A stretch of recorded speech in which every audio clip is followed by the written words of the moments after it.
Well hi guys, this is Aparajita from evidyarthi.in। उम्मीद है आप सब बिल्कुल अच्छे हो and you all are doing great, rocking popping. आप सोचो नहीं मैम यार 10th क्लास चल रहा है, कैसे रॉकिंग पॉपिंग, अभी बस पढ़ रहे हैं हम लोग। So guys however you are, just अच्छे रहो, दैट्स इट। सो यार चैप्टर नंबर 2 आज हम स्टार्ट करने वाले इस वीडियो के साथ, which is forest and wild life resources. यार पीछे के बैकग्राउंड से आपको थोड़ा बहुत आइडिया मिल ही रहा होगा, ठीक है। सर ये chapter it's very easy chapter you can say, और काफ़ी इंटरेस्टिंग चैप्टर है। थोड़े बहुत नए नए टर्म्स जानने को मिलेंगे, लेकिन सबसे पहले हम लोग इसके टॉपिक्स को देख लेते हैं गाइस। सबसे पहले इसी वीडियो में आपको एक छोटा सा इंट्रोडक्शन कवर करवा दूंगी दैट ये चैप्टर किस चीज के बारे में है। इसके बाद flora and fauna in India, obviously बात है इंडिया के बारे में नहीं पढ़ेंगे तो कैसे चलेगा। फिर depletion of flora and fauna, obviously बात है डेवलपमेंट एरा है गाइस, इंडिया भी डेवलपिंग स्टेज पे है एंड बहुत सी चीजें हैं जिसमें खराब हो रही हैं इधर, flora and fauna and everything you know. So conservation of forest and wild life in India. उसके बाद आएगा गाइज यहाँ पे है उसके बाद types and distribution of forest and wild life resources, हाँ आते रहेंगे अभी, और कम्युनिटी एंड कंजर्वेशन एंड बस, ठीक है। तो भाई ये हैं हमारे कुछ टॉपिक्स, बहुत मजा आने वाला है। सबसे पहले एक छोटा सा इंट्रोडक्शन ले लेते हैं, बातें होती रहेंगी, ठीक है। सो गाइज देखा जाए तो मैं तो यार इमेजिन नहीं कर सकती without animals, without plant, without forest. जब तक चिड़िया के चहकने की आवाज़ सुबह सुबह उठते ही नहीं आती है तो मुझे बहुत नेगेटिव फील होता है, ठीक है। एंड मेरी लाइफ में यार एनिमल्स एंड प्लांट्स ये मेरे लिए बहुत ही ज़्यादा मैटर करते हैं, मुझे तो बहुत ज़्यादा पसंद है। लाइक समवॉट अगर आपको लग रहा है यार झूठ वूठ बोल रही हूँ, तो दिस इज़ माई डॉगी जो he is late, like he is no more, but एक और I have one more doggy, ठीक है। So she is my life, she is my everything, ऐसा कह सकते हो आप। सो यार मैं बिल्कुल प्लांट एनिमल्स के विदाउट मैं नहीं रह पाती हूँ, ठीक है। मुझे चाहिए ही चाहिए होते हैं अपनी लाइफ के अंदर। सो मैं फोटो ढूंढ रही थी गाइज, हियर यू गो, ये मेरी छोटी सी प्रिंसेस है। आई डोंट नो आप इसे देख सकते हो या नहीं, ठीक है। She is a very little cute princess of mind.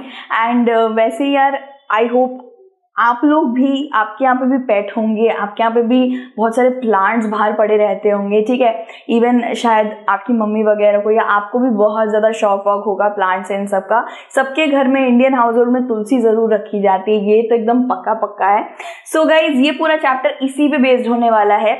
हम ये प्लैनेट को सिर्फ ह्यूमंस ही शेयर नहीं करते, बहुत सारे अलग अलग मिलियंस एंड यस मिलियंस इसलिए बोला जा रहा है गाइस क्योंकि अभी भी आप देखो तो 70% तो एक्वेटिक एनिमल्स सर्वे करे ही नहीं गए हैं, क्योंकि समुद्र की गहराई कौन नापने जाएगा भाई। समुद्र इतना ज़्यादा गहरा होता है कहीं पे, और वहाँ पे अलग अलग तरीके के जानवर होते हैं। आई डोंट नो किसी ने मेगलोडॉन देखी या नहीं देखी, मैंने ज़रूर देखी है, ठीक है। So yes millions and millions of living animals एक इंसान के साथ रहते हैं, और इंसान सिर्फ इस छोटे से हैबिटेट में एक छोटी सी भूमिका निभा रहा है, ठीक है। सो गाइज हमारे साथ माइक्रो ऑर्गेनिज्म, बैक्टीरियाज, एलिफेंट, बहुत सारे पेड़ पौधे, फ्लोरा फौना, एवरीथिंग, हमारे साथ जितनी भी चीज़ें मौजूद हैं सब एक बहुत ही ज़्यादा इम्पोर्टेंट भूमिका निभाते हैं, ठीक है। अगर जंगल नहीं होंगे, फॉरेस्ट नहीं होंगे तो हमें वो ताज़ी ताज़ी हवा खाने को नहीं मिलेगी, कार्बन डाइऑक्साइड की मात्रा ज़्यादा हो जाएगी हमारे एनवायरनमेंट में, क्योंकि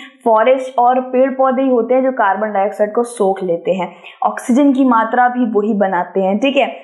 और देखा जाए तो बारिश होने के चांसेस भी तभी ज़्यादा होते हैं जब फॉरेस्ट, जंगल वगैरह, पेड़ पौधे ज़्यादा होते हैं। साथ ही साथ फर्नीचर कैसे बनेगा यार, पेपर कैसे बनेगा, कितनी सारी चीज़ें हैं। और फिर फॉरेस्ट नहीं होगा तो वाइल्ड लाइफ भी कहाँ रहेगी, ऑब्वियसली बात है वो हमारे घरों में थोड़ी ना आके रहेंगे। फिर यार देख लीजिए हनी बीज नहीं होंगे तो क्रॉस पॉलिनेशन नहीं होगा फ्लावर्स के साथ, हनी हमें शहद नहीं मिल पाएगा। इंसान नहीं होगा तो डेवलपमेंट नहीं होगा। आई मीन यार वॉट नॉट, क्या क्या चीज़ें हमारे इन्वायरमेंट में एकदम चेन की तरह बंधी हुई हैं, ठीक है। ये नहीं होगा तो वो नहीं होगा, वो नहीं होगा तो ये नहीं होगा। So this entire habitat that we live in has immense biodiversity. हमारे यस यार ये वर्ड बहुत भारी भरकम है, immense, but yes it is a fact. हमें आप यार अपने घर जाना, ठीक है, अगर अपनी बात देख रहे हो या घर में बैठ के देख रहे हो, आसपास ज़रा देख लो, कहीं पे चींटी चल रही होगी कहीं पे एक पक्षी बैठा होगा, कहीं पे बिल्ली बैठी होगी, कहीं पे बंदर पेड़ पौधे तोड़ रहे होंगे, आपके घर में डॉगी, इतने सारे 5-6 वैरायटी तो हमें अपने घर में मिल जाती है ना। And we humans along with all living organisms form a complex web of ecological system। yes, complex यानी कि जटिल, ठीक है, हमारे पास बहुत ज्यादा जटिल एक इकोलॉजिकल सिस्टम बना हुआ है। हर एक शहद बनाने का प्रोसेस में भी ना एक अलग ही मतलब जटिल कॉम्प्लेक्स सिस्टम रहता है। अभी हमने पुराना वाला जो ये फर्स्ट चैप्टर करा था ना, उसमें सॉइल इरोजन कैसे होता है, मिट्टी कैसी बनती है, कैसे उजड़ती है, बाप रे, इतना तो यार मैं मिट्टी को लात मारने से पहले नहीं सोचती थी, या उसको बोने, कुछ फ्लावर प्लांट बोने से पहले नहीं सोचती थी कि बनता कैसे है। ये मिलियंस ऑफ ईयर्स लग जाते हैं उसको भी बनने में, ठीक है। So we are only a little part of this ecological system. हम एक छोटी सी भूमिका निभा रहे हैं, ठीक है। Depends on the system of our own existence. For example the plants, animal and microorganisms recreate the quality of air we breathe. अब देखिए यहाँ पे इनकी इंपॉर्टेंस बताई जा रही है कि किस तरीके से जो हवा हम लेते हैं, सांस हम लेते हैं, उसके अंदर एक एक माइक्रो ऑर्गेनिज्म से लेके एक बड़े जानवर तक का कितना बड़ा हाथ रहता है। माइक्रो ऑर्गेनिजम्स, अच्छा याद दिलाया, माइक्रो ऑर्गेनिजम्स और ये छोटे छोटे जो डिकम्पोजर्स होते हैं, अगर ये मिट्टी में मौजूद नहीं रहेंगे तो कोई भी प्लांट, एनिमल या इंसान जब दफन करा जाएगा तो वो अच्छे से सड़ तक नहीं पाएगा। और ऑर्गेनिकता जो होती है ना, उपजाऊता मिट्टी की, ये वही बढ़ाते हैं, ठीक है। यार देखो यार, इनकी भी एक अलग ही वैल्यू है, हर चीज की एक अलग वैल्यू है हमारे आसपास। जैसे मेरे यहाँ पे ऐसा होता है गाइस, कभी कभी ज्यादा मिठाई आ जाती है तो हमें वैल्यू नहीं होती है। जब तीखा लग रहा होता है उसको सबसे पहले मिठाई ढूंढते हैं, मिठाई का है, ठीक है। So water we drink and the soil that produce our food, हर चीज एक वैल्यूएबल आइटम है यार, सच में। पानी यार, मैंने जस्ट अभी शिवरात्रि गया था, ठीक है, एक दिन पूरा मैं भूखी रही थी, 1 बजे तक मेरी हालत खराब हो गई थी सच में। पानी के बिना यार सोच भी नहीं सकते हैं, ठीक है। सॉइल के बिना यार अनाज कैसे उगेगा, खाना कैसे उगेगा, ठीक है। हरियाली नहीं रहेगी ना यार हमारी, समझ लो यार इस दुनिया के सारे पेड़ काट दीजिए, सिर्फ बिल्डिंगें खड़ी रहेंगी, pollution and all those things. मुझे यार हरियाली चाहिए भाई, हरियाली के बिना मैं सोच नहीं सकती हूँ seriously. I love green, I love greens, ठीक है यार। घास पे बैठ के खाना खाने का मजा अलग होता है, सीरियसली मुझे घर लेना है ऐसा, यहाँ पे लॉन हो, शिनचैन वाले घर जैसा, ठीक है। सो फॉरेस्ट, अब हम फॉरेस्ट की बात करें तो forest plays a very very greater role in ecological system और इन द बायोडाइवर्सिटी। फॉरेस्ट का भी मैंने कुछ ही आपको बता दिए थे गाइस, दैट कार्बन डाइऑक्साइड सोख लेता है, ऑक्सीजन प्रोड्यूस करता है, इससे एक बैलेंस बना रहता है। जानवरों के लिए यही हैबिटेट होता है। फॉरेस्ट के अंदर, जंगल के अंदर बहुत सारे फ्लावर्स, पेड़ पौधे और फ्रूट्स एंड वेजिटेबल्स भी उग जाते हैं, ठीक है। बारिश के चांसेस लाने का फॉरेस्ट का बहुत बड़ा हाथ है एंड ऑल दोस थिंग्स। दूध कैसे मिलेगा अगर गाय नहीं होगी तो, है ना। मतलब यार सच में मैं सोच नहीं पा रही, कुछ नहीं सोच पाती जानवरों के बिना, ठीक है।